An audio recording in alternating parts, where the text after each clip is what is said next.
आइए शुरू करते हैं आज का वीडियो।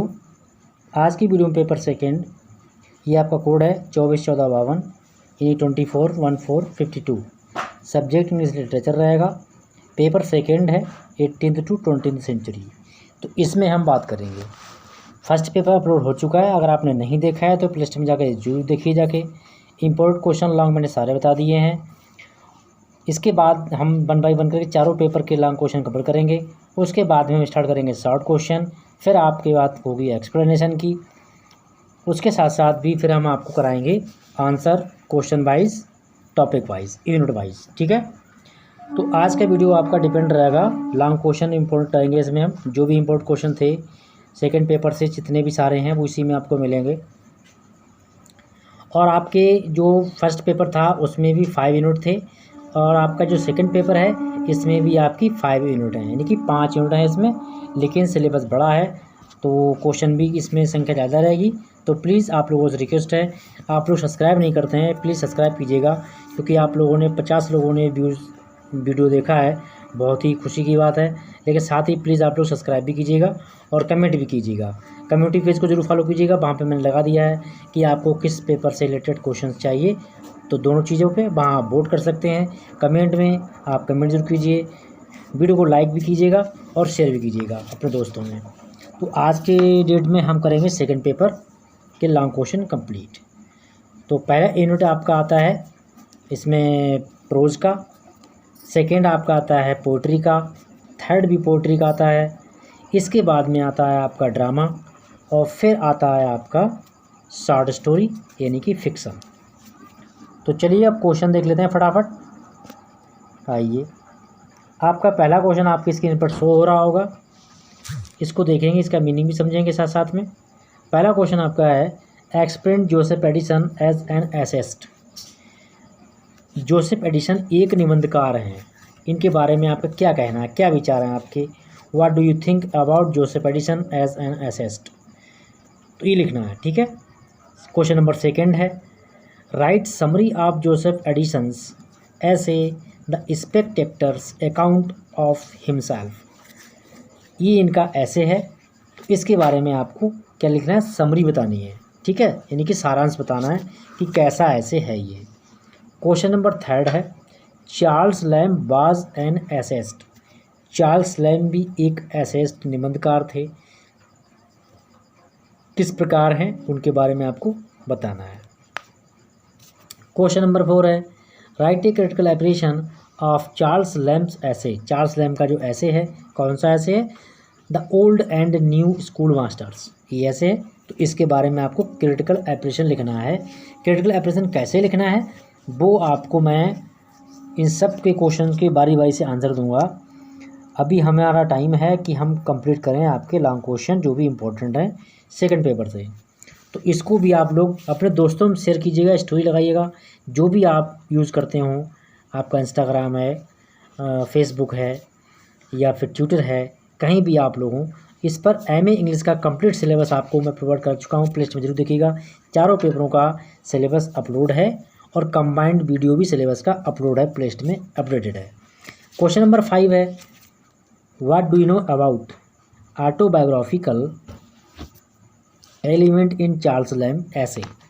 ठीक है, तो जो चार्ल्स लैम हैं उनकी जो ऐसे हैं, निबंध हैं, उनके बारे में ऑटोबायोग्राफी के क्या क्या तत्व उन्होंने बताए हैं, क्या जानते हैं इनके बारे में आपको लिखना है। अगला क्वेश्चन है आपका 6 नंबर how can you say that A.G. Gardiner as an great essayist. How can, आप कैसे कह सकते हैं क्या, दैट की A.G. Gardiner as a greatest essayist. A.G. Gardiner जो हैं वो बहुत बड़े निबंधकार हैं, महान निबंधकार हैं, आप कैसे कह सकते हैं। तो इसके लिए आपको लिखना है। क्वेश्चन नंबर अगला है, देखिए प्रत्येक यूनिट में आपका 2 क्वेश्चन बनते हैं और उसमें जो टॉपिक है उस बेस पर। पहला आपका ये बेस रहेगा कि उसमें राइटर के बेस पर बनेगा, दूसरा क्वेश्चन बनता है आपका उस आर्टिकल के बेस पर जो उन्होंने लिखा है। ठीक है, तो अब इसमें क्वेश्चन नंबर 7 है write a summary of Gardiner's on saying please. देखिए आप किसी भी कोर्स से कर रहे हो, MA का आपके पास हिंदी है, पॉलिटिकल साइंस है, आपका डिफेंस स्टडी है, अदरवाइज जो भी सब्जेक्ट हो कमेंट में जरूर बताइएगा। जिससे कि हम आपको समय एग्ज़ाम से पहले आपको ये सारी चीज़ें प्रोवाइड करा सकें। और प्लीज़ फिर मैं आपसे रिक्वेस्ट करता हूँ कि चैनल को जरूर सब्सक्राइब कीजिएगा। और 100 के पर हमारे लिए 100 के पर आपको मिलना है। क्वेश्चन नंबर 18 है, क्वेश्चन नंबर 7 हम समझेंगे। लिखा है कि right summary of guardians on saying please. तो ऑन सेइंग प्लीज़ ये गार्डियन का ऐसे है, इसके बारे में आपको बताना है। इनकी समरी लिखनी है इस ऐसे की चैप्टर की, तो वो बतानी है। यहाँ पर मैं आपको बता रहा हूँ कि जो एजी गार्डियन के जो ऐसे हैं उनकी पहचान है ऑन से स्टार्ट होते हैं, ठीक है। और जो फ्रांसिस बेकन है उनके ऐसे स्टार्ट होते हैं ऑफ से, तो ध्यान रखिएगा। क्वेश्चन नंबर 8 है, can you explain Matthew Arnold critic. देखिए क्रिटिक कहते हैं जो आलोचक होते हैं, ठीक है। जैसे हमारे हिंदी में भी बहुत कवि हैं, आलोचक हैं, ठीक है। तो आलोचक भी आपके शुभचिंतक होते हैं।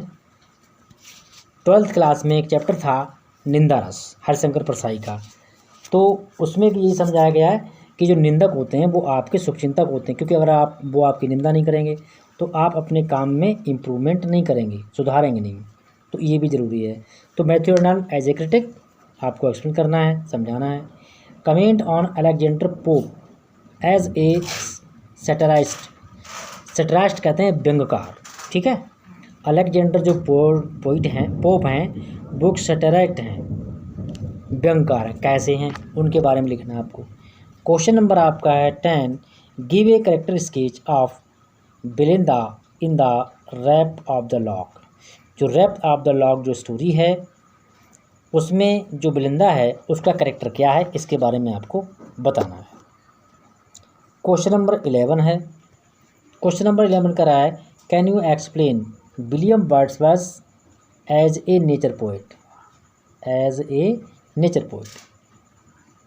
क्या विलियम आप एक्सप्लेन कर सकते हो, व्याख्या कर सकते हो, क्या कर सकते हो कि विलियम वर्ड्सवर्थ जो है वो एक प्राकृतिक पोइट हैं, कवि हैं, कैसे।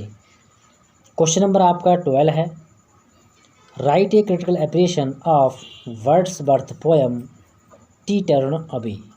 तो टी टर्न अवे जो पोएम है इसके बारे में आपको बताना है, एक्सप्लेन करना है।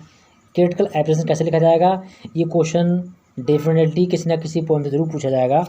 तो वो चीज़ें आपको मैं सारी इसकी वीडियो के नेक्स्ट वीडियो जो आंसर की जो हम सीरीज स्टार्ट करेंगे उसमें आपको सारे आंसर मिलेंगे। क्वेश्चन नंबर नेक्स्ट हमारा 13 है, डिस्कस पी.वी. Shelley as a romantic poet with special reference to ode the west wind. ठीक है, तो ये पोएम है इनकी, वेस्ट विंड पोएम है, इसके बारे में कवि हैं, क्योंकि जो कवि होता है वो पोएम लिखता है और जो एसेइस्ट होता है वो ऐसे लिखता है। एसेइस्ट को निबंधकार कहते हैं। तो इसके बारे में आपको बताना है कि जो पी.वी. शैले हैं वो रोमांटिक पोएट हैं, बट कैसे, how can you prove it, क्या आप इसे सिद्ध कर सकते हैं। क्वेश्चन नंबर 14 है, John Keats as a sensuous poet describe in your answer. John Keats जो हैं वो एक सेंसुअस भावुक कवि हैं, ठीक है, तो उनके लिए आप आंसर में आप व्याख्या कीजिए कैसे हैं वो। ठीक है, क्वेश्चन नंबर 15 है आपका। 15 में पूछ रहा है, write a critical appreciation of Keats poem to autumn. ये पोएम है किसकी, जॉन कीट की है, तो इसका भी क्रिटिकल एप्रिसिएशन। तो क्रिटिकल एप्रिसिएशन क्या है इसका वो आपको बताना है, लॉन्ग क्वेश्चन का आंसर लिखवाएंगे तब समझेंगे। क्वेश्चन नंबर आपका 16 है, can you consider Tennyson as a representative poet of Victorian age. तो जो टेनिसन है वो क्या है, कैसे पूछा गया है, रिप्रेजेंटेटिव पोएट के नाम से जाना गया है, कौन सा, विक्टोरियन एज के, तो इनके बारे में आपको बताना है। चलिए बढ़ते हैं क्वेश्चन नंबर 17 की ओर। 17 पूछ रहा है, write a critical appreciation of the poem break. तो ब्रीक पोएम है, इसके बारे में आपको बताना है किस किस का आप क्रिटिकल एप्रिसिएशन कैसे लिखेंगे। क्वेश्चन नंबर आपका 18 है। 18 में पूछा है, write a critical analysis of crossing the बार। ये भी आपकी पोएम है, तो इसमें आपको बताना है कि किस तरीके से आप इसका क्रिटिकल एप्रिसिएशन लिखेंगे, एनालिसिस करेंगे किसका, the crossing the bar. Question number आपका 19 है, how can you justify Robert Browning as a poet of dramatic monologue. आप कैसे जस्टिफाई कर सकते हो कि रॉबर्ट ब्राउनिंग एक ड्रामेटिक मोनोलॉग कवि हैं, इनके बारे में। ठीक है, चलिए आगे देखते हैं। अभी क्वेश्चन नंबर हमारा 20। क्वेश्चन नंबर 20 में पूछ रहा है कि write a critical appreciation of Browning's the poem my last duchess.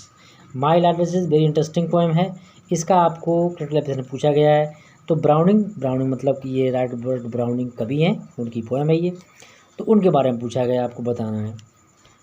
Next आपका क्वेश्चन नंबर 21 है। 21 में पूछ रहा है, कैन यू डिस्कस टी.एस. Eliot's poem the waste land as a modernist text. जो टी.एस. इलियट की पोएम है द वास्ट लैंड, एक ये वर्तमान टेक्स्ट है, वर्तमान टेक्स्ट अध्ययन है, या जिसे हम बुक कहते हैं, पाठ्य पुस्तक का गद्यांश है, उसके बारे में आपको एक्सप्लेन करना है। क्वेश्चन नंबर आपका 22 है, discuss William Butler Yeats as a symbolist क्या पोएट। कि आप डिस्कस कीजिए कि जो विलियम बटलर ईट्स हैं वो क्या है, एक सिम्बोलिस्ट पोएट हैं, कवि है। Wilfred Owen as a war poet. तो विल्फ्रेड ओन जो हैं वो एक बार पोएट हैं। ठीक है, तो इसके बारे में आपको बताना है। लिटरेचर का जो प्लेलिस्ट का लिंक है वो आपको इस वीडियो की डिस्क्रिप्शन में मिल जाएगा, और उसके आधार पर आप सारे वीडियो देख सकते हैं, सिलेबस के भी और जो हमने लॉन्ग क्वेश्चन की वीडियो अपलोड किए वो भी।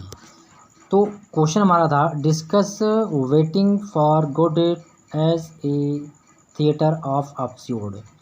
तो इसके बारे में चर्चा कर रही है कि थिएटर ऑफ एब्सर्ड क्या होता है, कैसे लिखा जाता है, इसका मतलब क्या होता है, वो सारी चीज़ें। क्वेश्चन नंबर 25 है, give a character sketch of Tom Jones. जो टॉम जोन्स हैं उनका कैरेक्टर स्केच आपको बताना है, कैसे हैं, क्या लिखा है इन्होंने।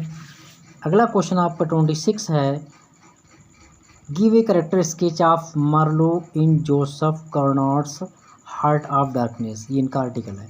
तो हार्ट ऑफ डार्कनेस के आधार पर आपको जोसेफ कर्नॉट का कैरेक्टर स्केच आपको बताना है। ठीक है, तो इस प्रकार से वीडियो हुआ कंप्लीट। मिलेंगे नेक्स्ट वीडियो में। Thank you.